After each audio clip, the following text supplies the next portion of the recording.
Either that or chickens on steroids. They look prehistoric, don't they? I call them pterodactyls, you know. So obviously we're here where they were. We're moving them every 2 days. We are right here in where they were the previous circle. They're here today. Tomorrow they'll go into that circle, okay? And these guys are pretty close to harvest. I think next week. Is that right, Gabe? I'm not. It's in the next week or two. Yeah, it's in the next week or two. These guys are going. All right. So this is the same netting material that you saw with the lambs. You saw it with the dogs. You saw it with the Papa John's chickens out there. So let's talk about the turkeys. I'm just going to take this spark out so nobody brushes up against there and gets fried. I want you to notice how nicely set up this net is. There's a real skill and an art to setting up this netting.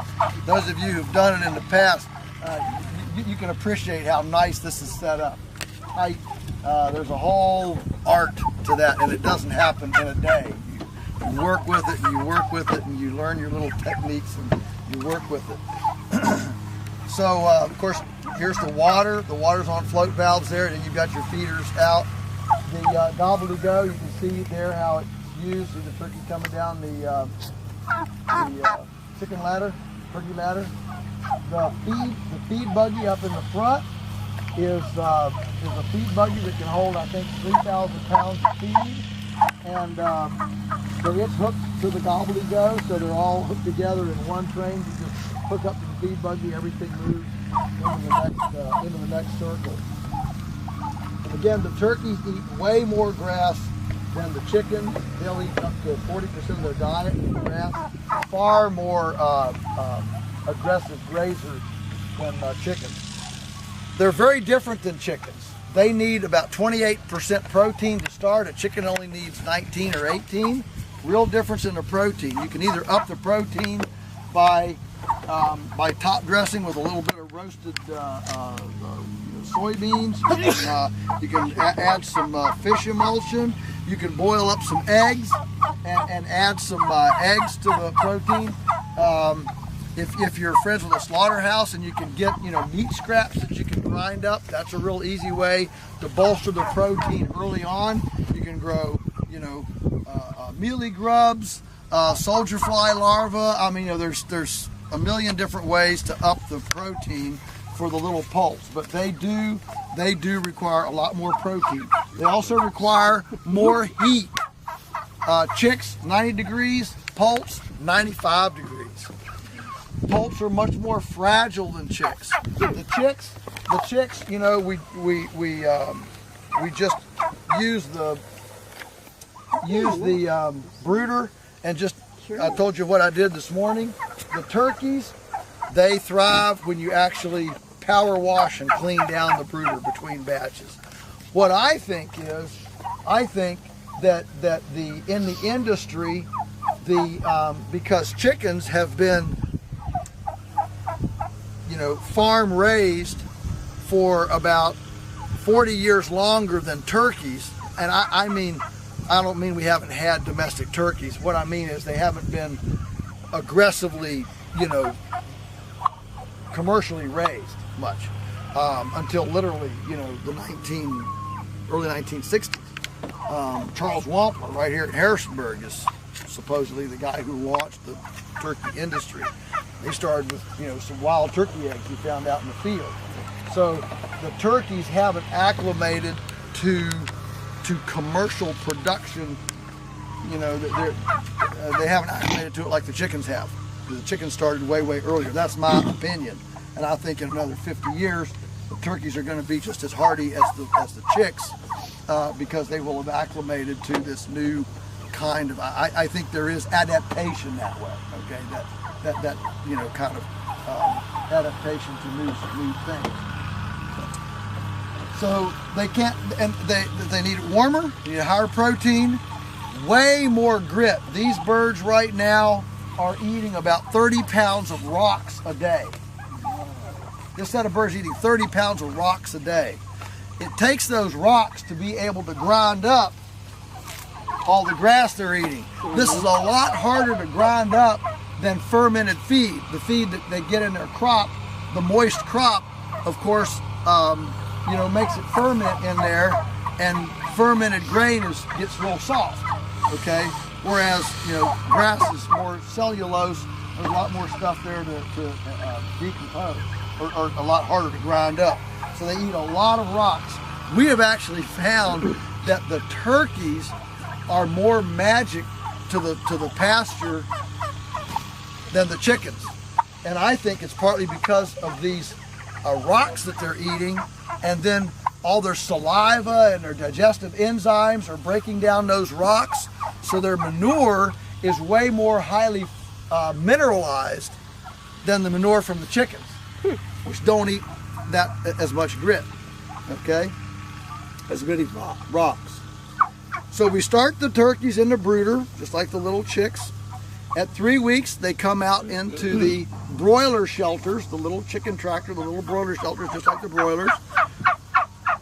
They go in there for another about 3 weeks until they're 6 weeks old.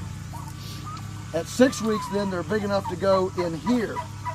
Now, the thing about the turkey is the turkeys never get the spark. They never get it. These big old turkeys, you can watch them. There'll be a grasshopper out here. Turkey will come up to this netting, he'll look at that grasshopper through there, and he'll stick his head through the hole down here to get to the grasshopper out there, and you can see him jumping, from getting shot. Sitting there jumping, reaches out, grabs that grasshopper, and then he slowly pulls his head back in, and then he all of the day's work. They never get it. So there's a sweet spot of introduction to the netting.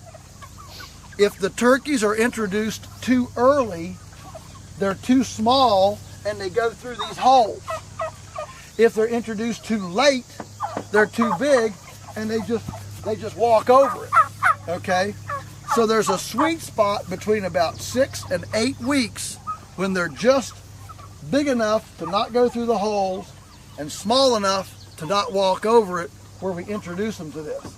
They never get the spark, but they do need to learn their world ends here. And so for them, it's just, well, that's the end of my world. That obstacle is just, that's the end of my world. And that's okay. Yep. What breed are they, and how do you keep them from flying away? All right, well, these are regular industrial NASCAR race car double-breasted turkeys, which means they don't fly because they're so heavy. All right. Now that brings a discussion of heritage turkeys, which we talked, I think, a little bit about, didn't we, the other day? The heritage turkeys. Okay. And the problem with control.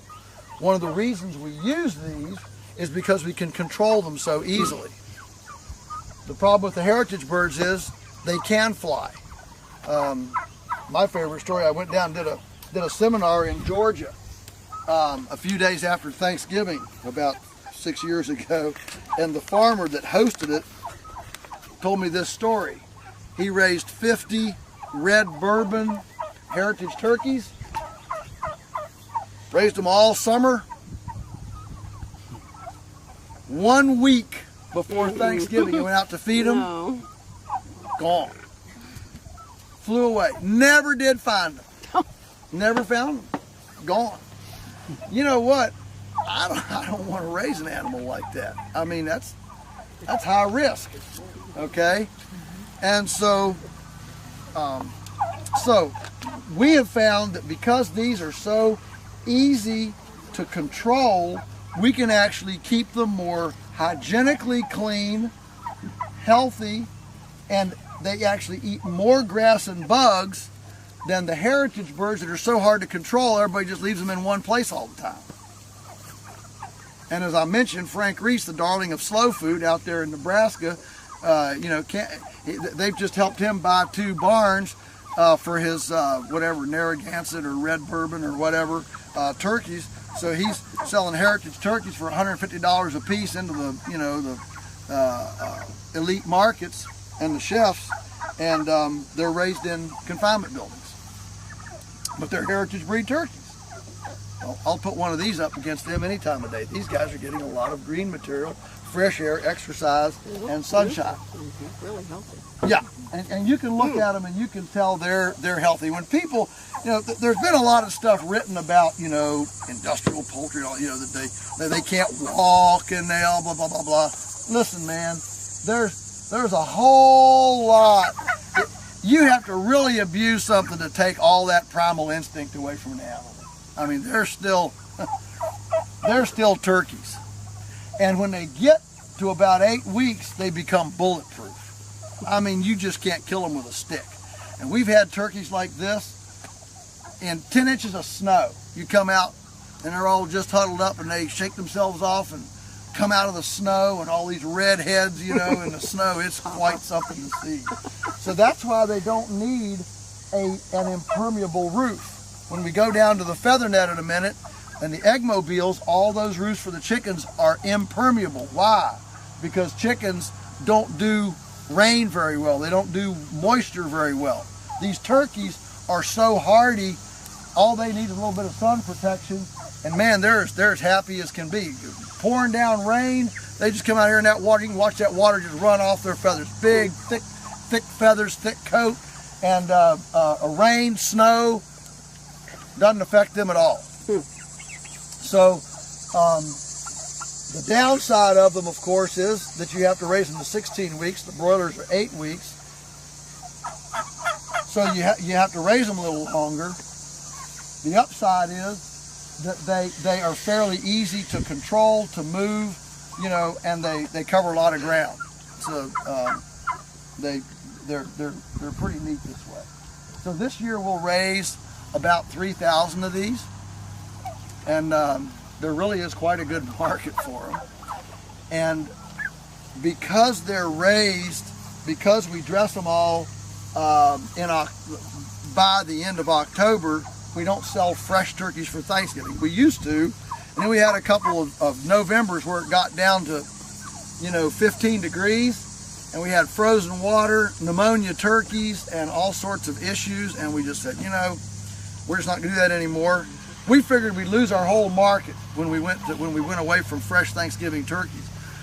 But we didn't paint it like, all right, folks, suck it up. We're not going to do fresh turkeys for you. Too bad. You know, no.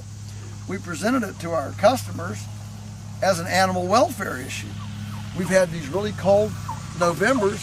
These turkeys have gotten pneumonia. It's been hard on them. Hard on to get water to them. It freezes up.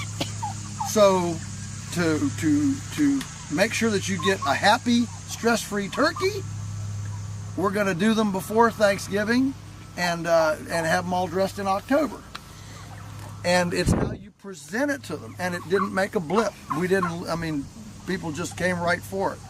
The other thing is, we found out that in the industry, this will be a good tidbit for you. In the industry, talk about the cozy relationship between the industry, between the regulators and the regulatees.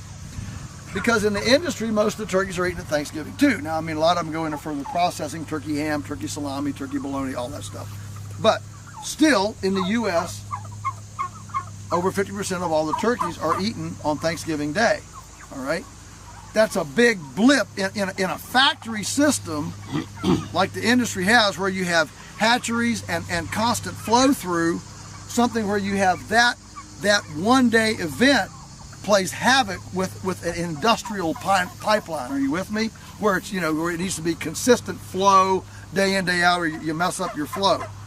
So what the industry got from the USDA was the okay to what's called soft freeze the turkeys for 6 months. As long as they don't go below 29 degrees, that turkey can be sold as fresh. Oh my God. Sounds right to me. Yeah, sounds good to me, right.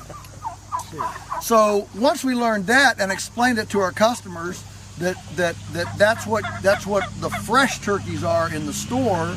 What we're going to do is we're going to dress it and hard freeze it immediately, and then you can thaw it later. That's actually a much more closer to fresh than a turkey that's been at 29 degrees for 6 months. Okay, so there again, you paint this as not that, oh, we're sorry, this is your loss, but you spin the story so that this is your gain and the turkey's gain. Okay, not loss, it's gain. It's how you spin it. That's good. All right, questions here on the turkey. I mean, in here? Yeah, in there. There are 300 in here, I think. I think this is a group of 300 or 350, but it's 300 plus. Okay. Yeah. The rocks, have you got limestone work? Is there any ill effects for using limestone? Using limestone. For grit? The grit. Limestone. Yeah, no, I don't think so. I mean, you can use river gravel.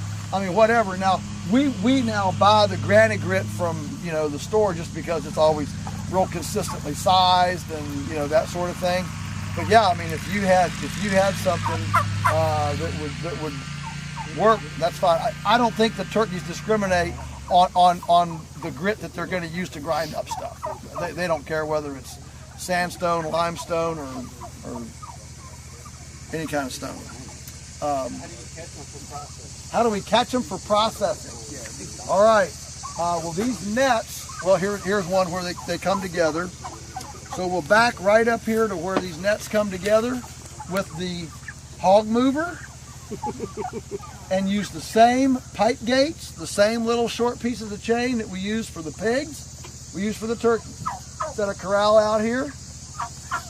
Just herd the turkeys in. One guy just stands there and keeps pushing them in that guillotine door while everybody else keeps crowding them with the with the gates, and you just ease them right around there, and we can put 100 in the hog mover. Yeah. Yeah. Do you know what your feed conversion rate is for the turkeys? Feed conversion rate for the turkeys, yeah. The turkeys, so the turkeys are right at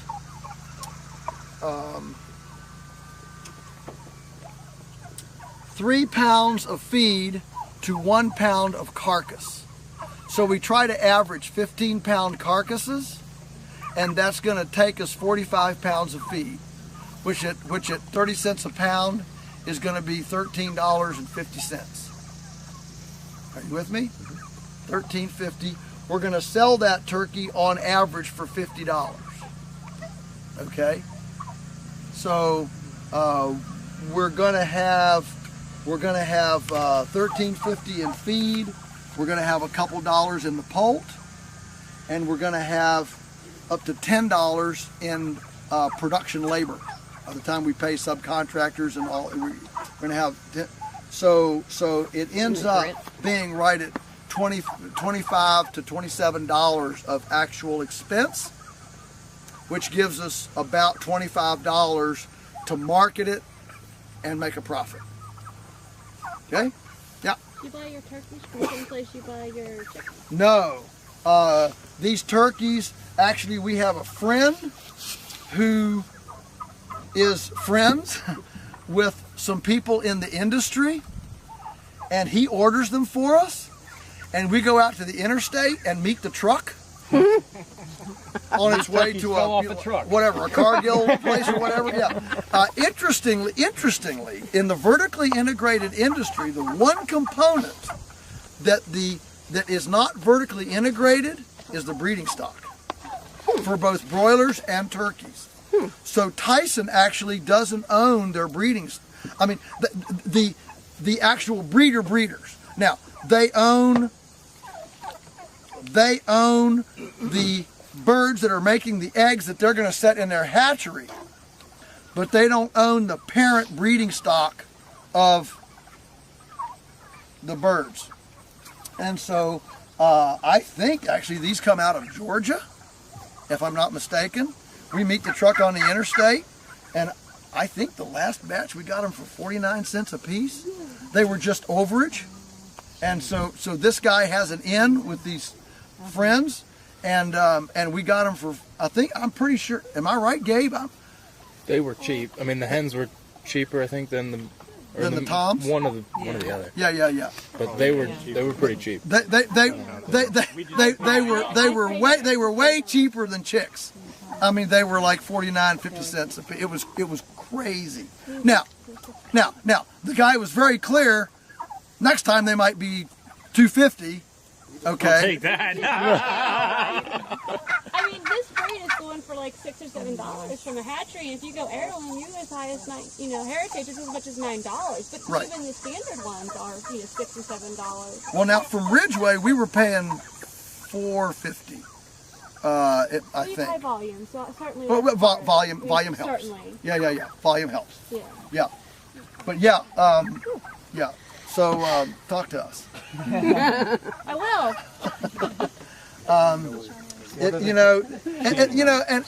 And lest you think that's unfair, you need to understand.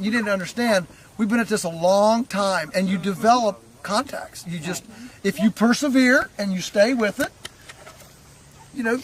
you develop contacts. That's all I can say. And the world runs on relationship building. Not what you know, it's who you I'm know. working on my relationship here. What? I'm working on my Yeah, relationship good. here. That's fair enough. Yeah, good. You're doing fine. Yeah. Do you move the shade daily so it doesn't lay down too much nitrogen in one place and bake the ground? No, it's not that much. If you look over here, actually the turkeys are actually only in there for whatever 6 hours. As soon as things start to cool off, they're all going to be outside. No, this doesn't.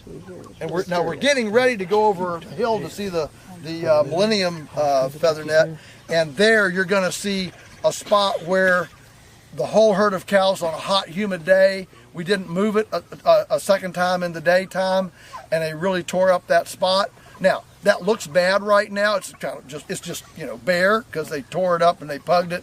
I can tell you next year that spot, I don't know what it'll have on it, but whatever it'll have on it, whether it's clover or ragweed or whatever, you never know. Whatever it is, it's gonna be okay. So we don't consider these destructive. They're in New Zealand they call this aggressive pasture massage. Okay, let's load up and go to the feather net.